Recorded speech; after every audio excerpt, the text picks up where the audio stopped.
दर्शक बंधु आज देश और राज्य में पेट्रोल और डीजेल नुआ दर जारी होईची। सबुदिन पेट्रोल और डीजेल नुआ दर निर्धारण करा जाइथाय। पेट्रोल और डीजेल आम दैनंदिन जीवन में बहुत काम आसी थाए। तेज केते रही आज पेट्रोल और डीजेल सठिक मूल्य आसंत वीडियो रे जानिबा। आज भारतर राजधानी नुआ दिल्ली में पेट्रोल लिटर पिछा 94 टंका 77 पैसा और डीजेल दर 87 टंका 67 पैसा रही।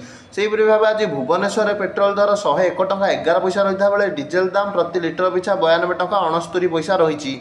सेहीपरि भाव मुंबई में पेट्रोल लिटर पिछा 103 टंका 50 पैसा होता बेले डीजेल लिटर पिछा 90 टंका 3 पैसा रही। सेहीपरि भाव आज चेन्नई में पेट्रोल दर 100 टंका 80 पैसा रही बेले डीजेल दाम 92 टंका 39 पैसा रही।